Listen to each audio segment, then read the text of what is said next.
I think this could kind of be the apex episode of this series. And I'm not saying I'm halfway done, but I think things will really kind of turn on this episode in a way that, for reasons that you'll see shortly. So, thanks for watching on Periscope. Ask questions and comment. I'll respond to the conversation as best as I possibly can, even if we disagree.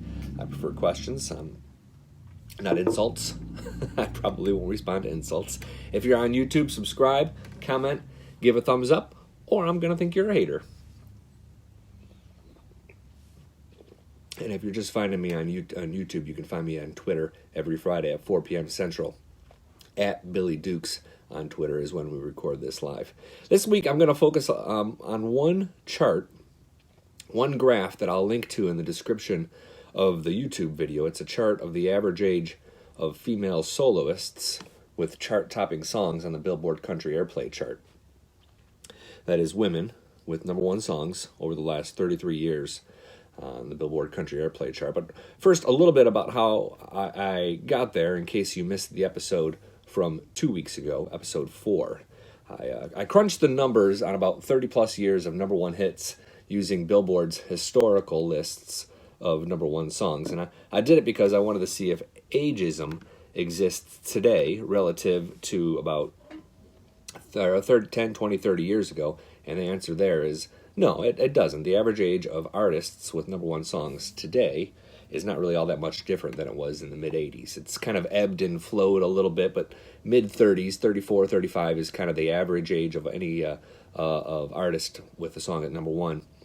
It's never been older than 39. It's never been younger than 32. So ageism relative to historical data, not really a thing in country music, although you could certainly argue that artists over 50 and 60 aren't getting played, and that is definitely true. But for another time. What about just the women, though? And I think this is where things get really interesting. If you missed last week's bonus episode, it was only on YouTube, and we explored kind of Sara Evans' complaints about her music not getting played on country radio. I think it's really worth the 7 minutes to learn a little bit about how few women over the age of 40 have hit number one. Between 1985 and 2017, an artist age 40 and over has spent a week at number one 410 times. So 410 weeks across 33 years has seen the artist with the number one song age 40 or over. However, of those 410 weeks across 33 years, just 17 weeks were songs with women as the primary vocalist. That's 17 weeks from about 7 different artists, including Sara Evans, who was actually the last female, a solo female to do it in 2010. Only one song in that time came from a woman over 50, and that was Reba McEntire's Consider Me Gone in 2010. She was 55 years old, 54, 55. In general, it's pretty rare for an artist over age 50 to hit number one. It's been done about 10 times more frequently than women, but it's not all that common. So, okay, yeah, women are subject to harsher treatment when it comes to age. This is not earth-shattering news. It's not right, but it's what we see across entertainment, especially in the movie and Hollywood industry. Not a big surprise, even if the numbers are shocking. Here's why it's really, really, really crippling to the women in country music, though, in this conversation. The number of different women reaching number one has fallen tremendously, from 5 or 6 a year, about 15 or 20 years ago, to 2 or 3 in a good year today. And this has happened as the average age of women hitting number one has dropped. This all started in about the mid-2000s, 2005, 2006, when reality television started to introduce country artists to us. In fact, for nearly a decade, we had about 3 women getting significant airplay, and that's it. You had young Carrie Underwood, young Miranda Lambert, and 16, 17, 18-year-old Taylor Swift. A full list of artists, female soloists with number one songs between 2006 and 2017 also includes Reba McEntire, Kelsea Ballerini, Lauren Elena, Carly Pearce, and Sara Evans, as I mentioned, did it as well. But now let's look at the ages of women trying to get a number one song today, or really any significant airplay. And these are some of them. Maybe the primary artists, the artist that you think of first if you follow mainstream country music.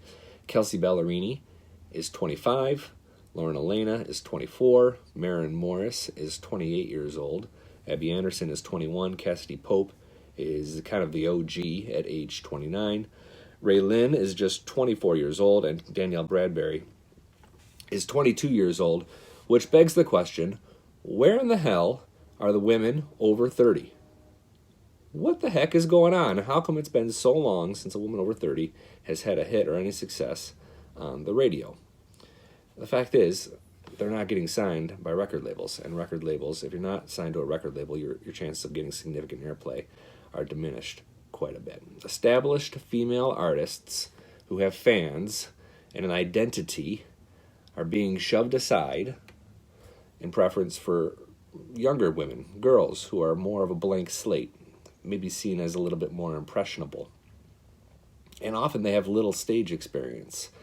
Let's converse this with Luke Combs, who was crushing it on live stages and clubs, kind of building up his fan base before he was signed to Sony. Brett Young is damn near 40. I think he's 37.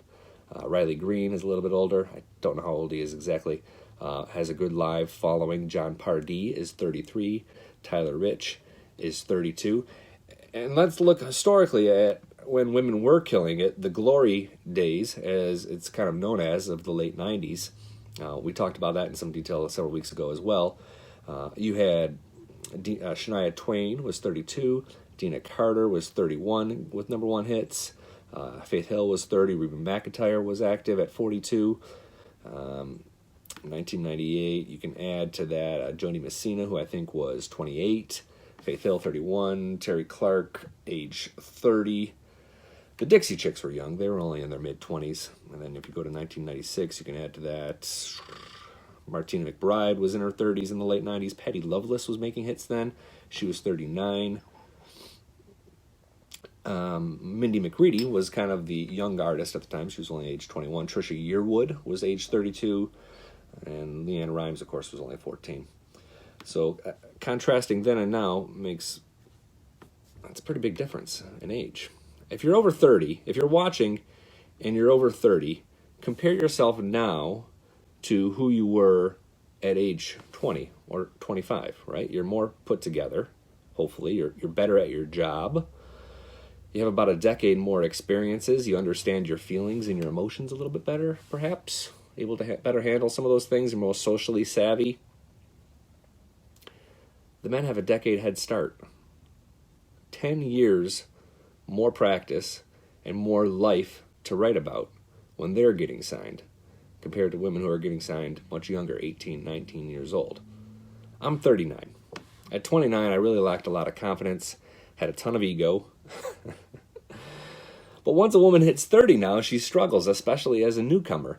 And this is central to the whole conversation. We really want to aim our arrows at radio and festivals and people who are not giving women a chance right now. And radio responds by saying the quality isn't stacking up. And we get really, really, really angry about this. And yeah, I mean, there's expectations. You have exceptions like a Taylor Swift or a Kelsea Ballerini, who is phenomenal songwriters at age 18, 19 years old. But far and away, they are the outliers. It's common sense that at 23, you're not going to be as good as you are at 33, but by the time a woman is 33 or 35 years old, like Miranda Lambert is right now, she's getting pushed out to the edges as becoming a fringe artist, and this is really terrifying because our two most successful female singers are at an age when women are getting pushed out and off the radio. Carrie Underwood, Miranda Lambert, both 35 years old. Carrie's struggled a little bit recently with Love Wins, is kind of doing okay, but Cry Pretty didn't reach the top 5, I don't believe.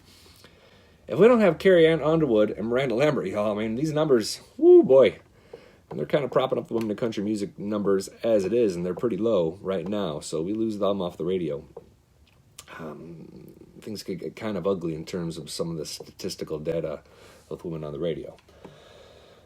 So the question becomes, what do we do about it? You know, how can we be part of the women in country music solution as it relates to ageism? I want your thoughts on that, and I want your ideas, and we're going to talk about this the next time, next Friday, on the future of country music. Email me, billy@townsquaremedia.com.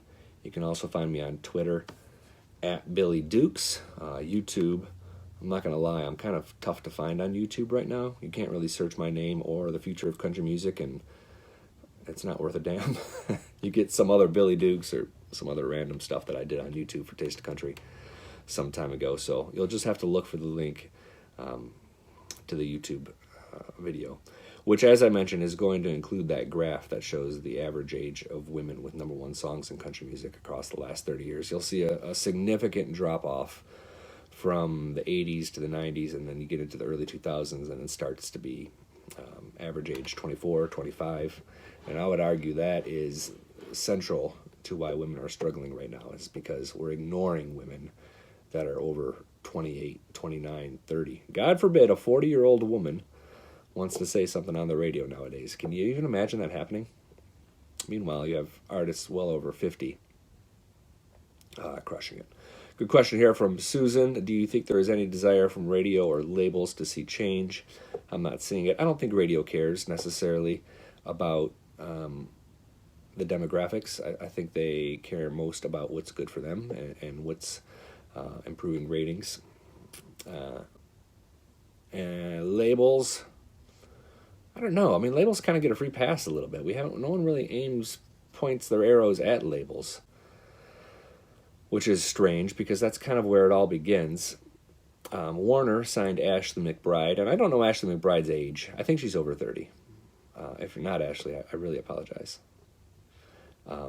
Which I thought was a nice move, and she had a song that was a great album. They released it, and they put some weight behind it.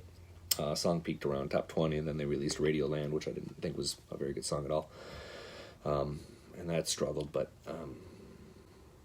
yeah, I don't know. When it comes to ageism, I think they want what works, but they're using what has worked in the short term as kind of their metric for what's going to work. So we have to kind of change the conversation and the culture a little bit more organically. Thanks, guys. I appreciate it. We'll talk next week. I'm going to get back to work. Again, you can find me on YouTube. Subscribe, follow, and do all that good stuff. We'll see you soon.